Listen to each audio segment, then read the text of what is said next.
A character that I think has always been a bit underrated is Clara. She's a physical destruction character and most of her playstyle revolves around counterattacking. And I think she has one of the coolest, most cohesive kits in the game where everything just works together. And it makes for a genuinely pretty fun character, which is pretty rare in turn-based games. In fact, I like Clara so much that I personally asked the Hoyoverse guys to give me 3 copies of her Lycone, because that's definitely what I did. And as of patch 2.3, I still think Clara's a pretty good unit.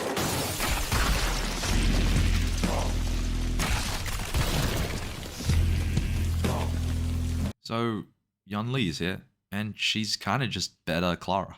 So Yunli is a sword hunter that we'll be meeting at the Shanzhou, most likely in the 2.4 quest. Well, I don't know because I haven't played it, but I'm assuming she's going to be there. And I could be completely making this up, but I think I heard that Blade is actually Yunli's uncle.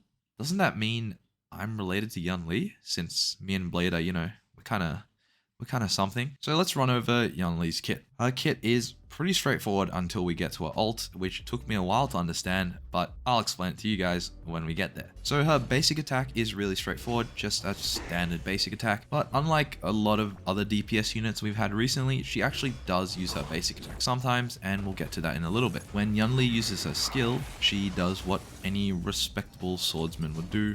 She just fucking throws the sword at them. I don't know what they're teaching them on the Shanzhou. What it actually does is that it heals her based on her attack and also just does a physical blast hit. Now the multiplier on this skill is actually not that big, which is why sometimes you can honestly just go using a basic attack. Especially if you need skill points on your other characters, then it's perfectly fine. Now her talent is where the core part of her kit comes from. So when Yunli gets attacked by an enemy target, she regenerates an additional 15 energy and immediately launches a counterattack on the enemy. Now this counterattack does blast damage and actually is really similar to a skill both in damage and in the animation. Now we've made it to Yunli's ultimate. Now, this is a little bit confusing, so hang in there. Her ultimate has a max energy of 240, but it only costs 120 to use. This works very similar to Argenti, except both of Yunli's ults, whether you have the full 240 energy or 120, they're exactly the same. Now when you actually use the ult, Yunli gains parry and she taunts all the enemies, and she also increases her crit damage for the next counterattack she does. Now once you use this ult, this parry effect lasts until the end of the next ally's or enemy's turn. So basically after you use this ult, as soon as something on the battle happens, this ult will expire. Now it's not just going to go to complete waste because she will still launch an attack, but there's also 2 different attacks that she'll launch, so let's go through that first. So she has 2 attacks. One is called a slash and one is called the cull. Now the slash does a smaller hit, but it still does pretty good damage. But the cull is what you definitely want to see. And when you see it, you might have thought the Fate collab came early.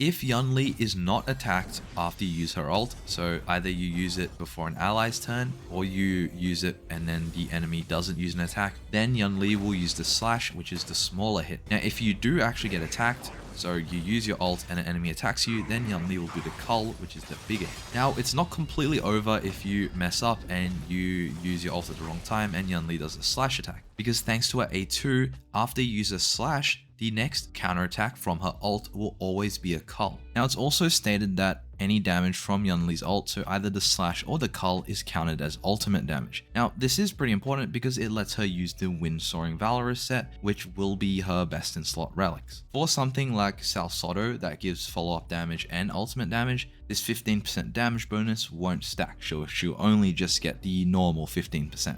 Her ult is a little bit confusing, I know, but basically just try and use it before you think an enemy is about to attack. But you don't really get punished too hard if you mess it up, because then your following one will always be the big attack anyway. And then her traces are very simple. A2 trace, I already explained, is the one that makes sure you don't get screwed over if you do a slash attack. Her A4 helps her resist some crowd control and also reduces damage received while she is in the parry state. And then her A6 just increases her attack when she uses a counter, which is basically a permanent attack increase because of how often she counterattacks. Oh, and I almost forgot her technique. Her technique is actually pretty useful. She basically just enters a state that once she enters battle, she immediately does a cull on the enemy.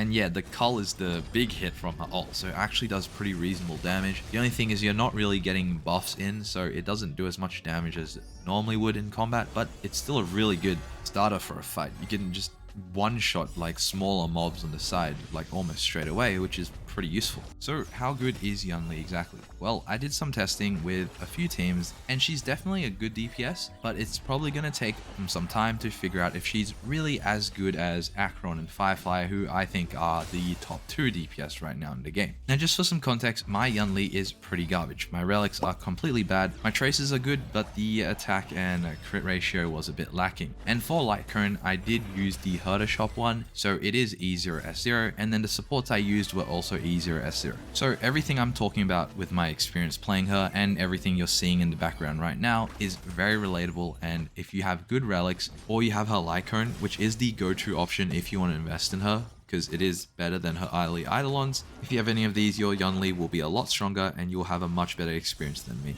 So the 2 teams that I found the most success with was Sparkle Tingyun Huohuo and Robin Tingyun Huohuo. And I played around with these teams quite a bit, and generally I had better performances with Robin in MOC, but that might just be because since my Yunli build is so bad that Robin's extra damage just helps out a lot more. So with Robin Tingyun support duo, I was able to get a 3 cycle clear on the second half of the current MOC, which is pretty good considering how terrible my builds are. But with Sparkle, it's a bit slower at 4 cycles, but I can say both these teams are about in the same ballpark. Now, what I can say for sure is we can put Yunli in that category of characters that will definitely get stronger in the future. Now, Sparkle and Robin, definitely really good supports for Yunli in terms of their buffing potential, but both of them, a big part of both their kits is their advanced forward, Robin with the team-wide one, and then Sparkle with her skill. Now, Yunli being someone who primarily does her damage through counterattacks, giving her extra turns doesn't really help that much. So when I was playing these teams, even though Yunli was getting a lot of turns, the damage in these turns weren't that good.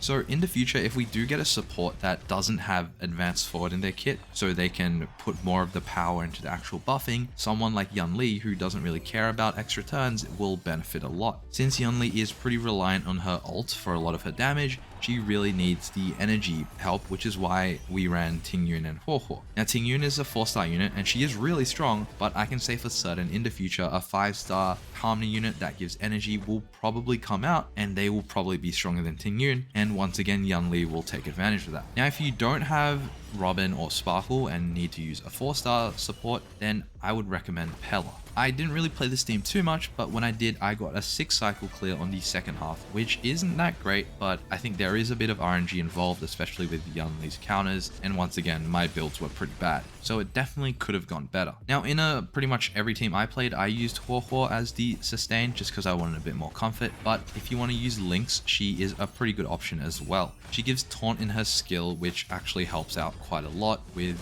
extra counterattacks and getting more energy. Also, I do want to add that some people might be worried about running preservation with Yunli, and I think it is going to be perfectly fine, especially with characters like Fushra and Aventurine. They provide a lot in their kits with like crit rate, personal damage, debuffs, that it outweighs the negative of potentially taking a few counter hits from Yunli. A character like Japad and Fire MC though, they have taunts built into their kit, so I would probably recommend against using those two. We also have dual DPS setups with Yunli. Now in these teams you probably are going to need Robin, since the other premier dual DPS buffer Ranmei doesn't really work well with Yunli at all, but the 2 secondary DPSs that worked well when I tried them was the new Hunt March, which just came out and is actually a very strong unit, and Topaz. Now when I played these teams, I found Yunli herself to feel a bit worse to play and a bit weaker because she doesn't have Tingyun buffing her energy. Now obviously the other DPS in the team does make up for that by doing their own damage. Overall team performance though, the dual DPS teams didn't do too much worse than playing Yunli and Hypercarry, but I did find the Hypercarry teams to be a bit more consistent and a bit more comfortable to play.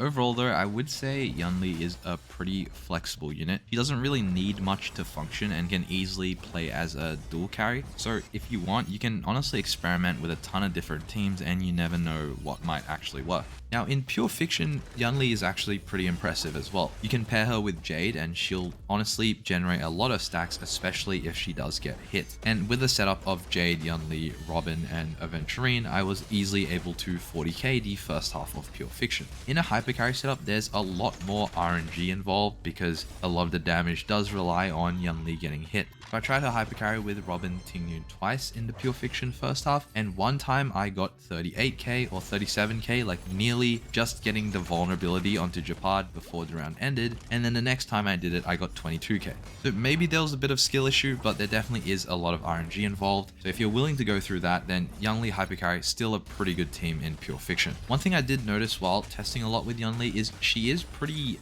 matchup dependent, so she doesn't just need to worry if they're physical. There are a lot of enemies that don't actually attack a lot and aren't able to trigger her counterattacks. So for example, in the current MSC, there's that dude who like tips wine on you and applies dots. When he does a lot of his attacks, they don't actually count for triggering Yunli's counter. Same thing in Pure Fiction. In the second wave of the first half, we got those swarm bugs. Those swarm bugs, they spend half their turns just charging up, and then when they attack, they blow up and CC you. So Yunli also isn't able to get a counterattack there. So there were definitely a lot of situations where the enemies you're facing make Yunli feel a lot better, and then in some fights where the enemies don't really hit you as much, she felt not as great to play. So that definitely is something to keep in mind. Yunli is also a character that you have to be pretty active to play, so her ult usage and timing it properly is pretty important. You always want to use it before an enemy attacks. So if you're someone who just wants to go full monkey brain and just press buttons in order and everything go boom, then Yunli might not be for you, because you do need to make sure you're keeping track of the action bar on the side, watching when the enemy's turns are about to take place.